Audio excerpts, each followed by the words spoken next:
Hi, and welcome to day 13 of the A to Z of Sales. And today's letter is the letter L. And the topic I've chosen to talk about for L is listen. Listening is a really key skill when you're in the world of selling. The ability to listen and to effectively understand what somebody else is saying is paramount to your success in selling. So, one of the things that, when I work with people on listening skills, I normally start with the old adage of, you've got two ears and one mouth, so use them in direct proportion. Listen twice as much as you speak. But also, when you're listening, it's important that you're listening actively. So I talk to people about listen to learn. So when you're listening to somebody, don't just listen to what they're saying. Listen to what they're not saying. Listen to the influence.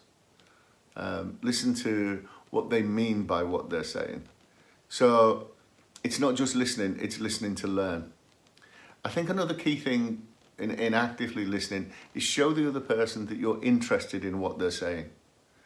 And you can show interest by joining in and being interactive with people by saying things, but just making encouraging kind of sounds like, yeah, I understand. Wow, okay, tell me more. Wow, that's interesting. Right, I'd never thought of it that way. Those kind of interactions in the conversation show that you are interested in what's being said. I think another key thing that people need to think about is staying focused on what the other person is saying. And this is really important. Staying on track, staying focused. Concentrate on what you're listening to.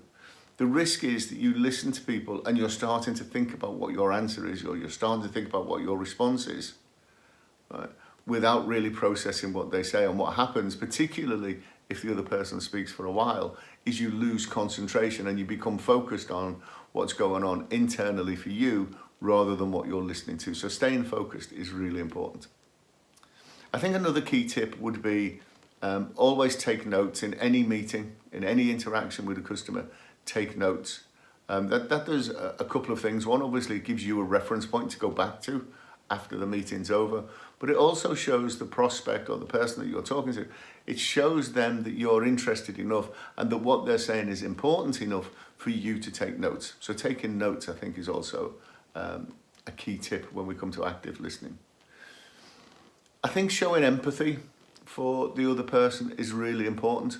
That when you do respond, you respond in a way that they know, A, that you've listened to what they've said, so you could paraphrase back what they've said to you. And secondly, look for as many opportunities to use words that show that you have empathy for them. So I agree with your point of view, or looking at what you've just said, and I can feel that you're right with that, and this is what I'm going to say. So that what you do is you paraphrase back and you give them validation that you're on the same page. So that's really important with empathy. And then finally, I think the key thing for me, the final point in active listening, is to neutralize your feelings. Okay, so when you're listening to somebody else, particularly when you're talking to a prospect or to a customer, is neutralize your feelings. Don't look at everything as either being an opportunity or an obstacle. Listen to what they say. Listen to what they don't say. Listen to the inference in what they're saying. And you'll be much more successful in your communication. So L is for listening. Okay, so listen and learn. Be interested, be interactive. Stay on track, stay focused. Take notes, show empathy, and neutralize your feelings. If you do all of those things, you'll become a much better listener. And when you become a better listener, you'll become a better salesperson. Okay, that's it for today. I look forward to seeing you again tomorrow, and we'll do the next letter. So until then, take care, stay home, stay safe. I'll see you tomorrow. Cheers.